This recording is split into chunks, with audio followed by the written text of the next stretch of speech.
legends, heroes, and booby heads. Welcome to the Omni Flash channel, where Omni Flash will take gaming to the next level. Hey guys, welcome back. My name is Omni Flash, and I am your guide to Perfect World Mobile. Today we're going to be doing a Crypt of Shadows Mirage, Floor 31. Crypt of Shadows is known for its notorious last boss, a boss that turns into a dog and does a huge AoE stomp that kills everybody. Now, most of the time, you would expect to have a healer with a goblin. We're not doing that, okay? We're not doing two healers as well. We're not going to do that. What we're going to be doing, we're just going to use a healer with an areola. And two barbarians. That's right. We can do this, right? We can do this with two tanks, two tanks and a healer with Ariel. Well, that's what we're going to do. If you like this video, please like, subscribe, smash that notification bell, and comment below to be entered to win a $25 iTunes or Google Play gift card on October 15, 2020. Now for Mirage, Floor 31. It is highly recommended that you have a goblin. We do have Fatality and my dude. They both have goblins. Vale, I believe, has a siren, and Vilius V has a Wyvern. That's right. So Wyvern is going to come in handy for these bosses in Mirage. So actually, Wyvern is not good in PvP. It is extremely nice when it comes down to a Mirage dungeon, a hard dungeon. Having one Wyvern is going to allow you to burst down that last boss a lot quicker, because you will do your whole team, not just you. Alright, so what the Wyvern does is it will allow your whole entire party to do extra damage when that last boss or any of these mobs, when they get down to the last 15% of HP.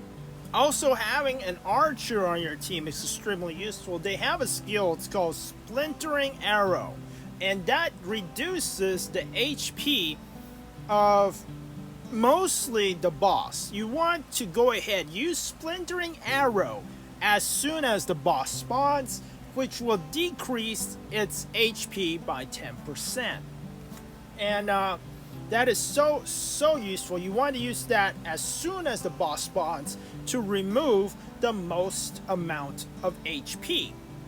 So we're going to just briefly talk about what Mirage is. Mirage is something that you have to do, okay? Every Friday, Saturday, Sunday, you can do two Mirages. They take 15 minutes each, and you can get millions worth of gold of stuff that drops. One thing is you want to try to do above floor 11. If you can do that, great. If you can do above floor 20, if you do 21 and up, you can get artifacts, which is great.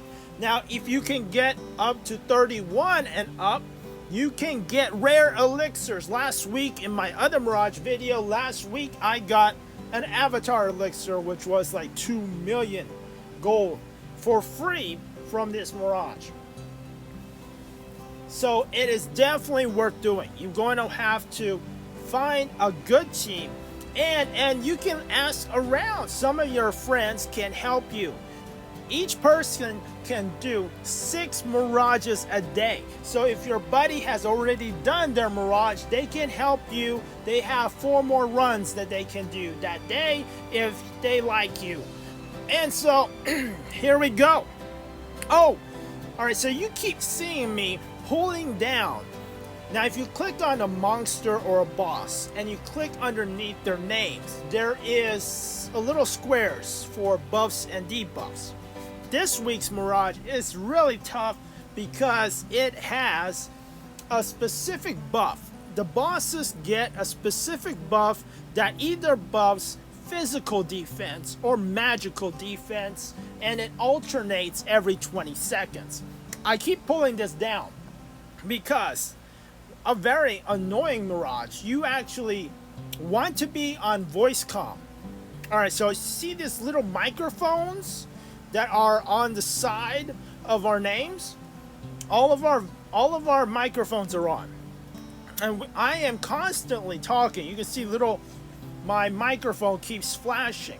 And I will say, every time that it changes the buff, I will say physical attack or magical attack.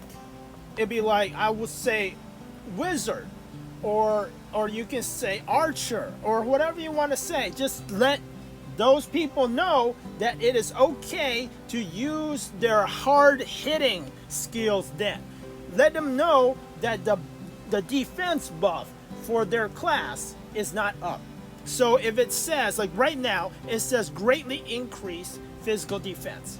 This is when you tell your mages, your wizards, to give it all they got. They can chi burst, they can drop their rocks, blizzards, anything they need to do, and blow that boss up.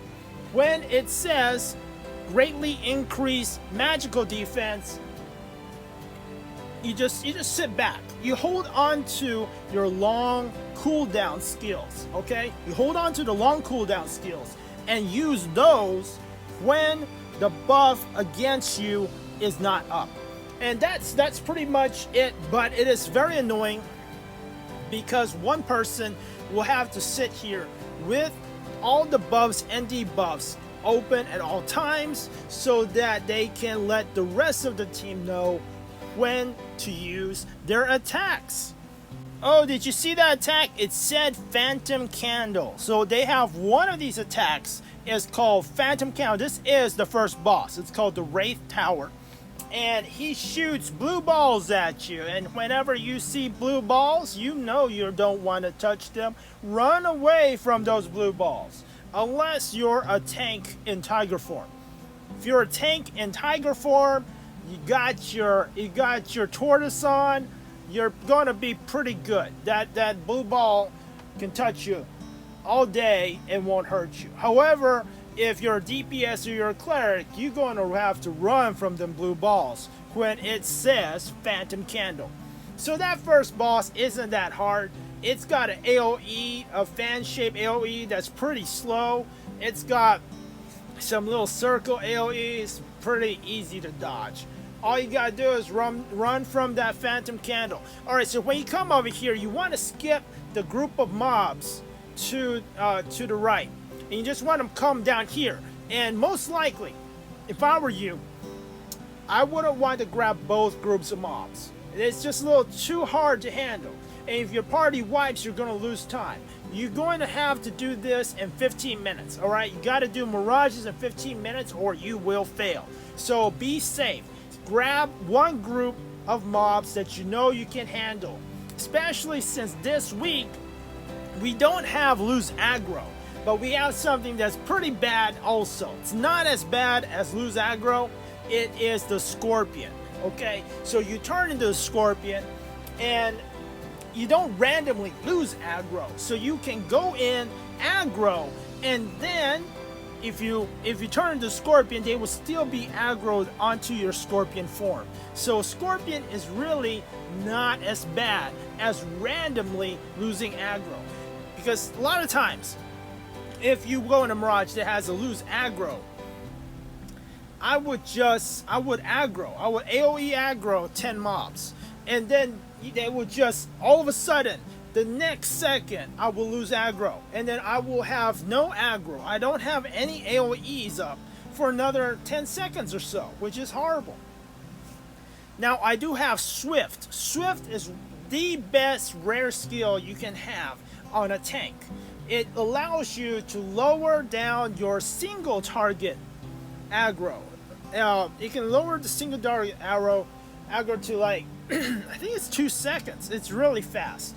So you can start, crazy, just single target aggroing everything as fast as you can and trying to do damage, because a tank's damage will also cause aggro. So if you see your tank turn into a Scorpion before he roars, before he pulls, you don't want to deal any damage, not until the tank has established aggro.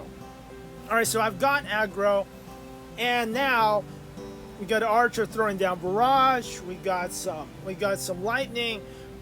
We got everything going pretty good. Alright, so greatly increased M defense. That's why we don't see any rocks or anything, because right now it has great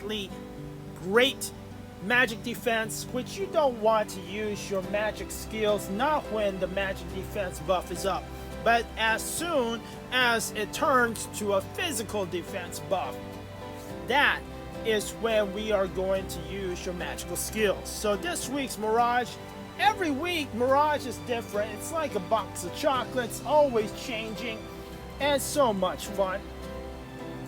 We're getting close to the last boss. After this last mob is dead, we're going to the last boss. Welcome to the real juicy part of Mirage Floor 31, Crypt of Shadows, the last boss. Now this boss is really easy in his first form. However, once he gets down to be about 20% HP, he gets mad. And when the Shadow Master gets mad, he turns into a huge dog. And whenever that dog lunges up, he does a crazy AoE stomp that cannot be avoided. You have to bring pills. I would recommend that your healer bring chi pills so that you have extra chi, so that you can use regeneration. If you are a stronger cleric, you would use regeneration. If you are a weaker cleric, you just kind of want to stay alive, you can use Chi Burst and try to heal up as many people as you can. Like I said, his first form is really easy.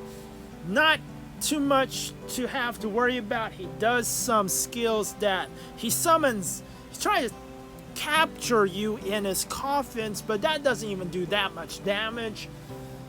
His second form, when he turns into that dog, is when he gets really, really hard to beat. That AoE can usually knock some people out. However, if you have a goblin, and if you can somehow level up the goblin, you want to level up the second skill of that goblin, so that you can get your shield down to maybe every 3 to 5 seconds. And this boss becomes super easy for you, because he only leaps like every 5 seconds. He does not leap. He does not do his super hard-hitting attack all that often, and that goblin will save your life. Alright, so now is his transform. And what did I tell you? He turns into this huge dog.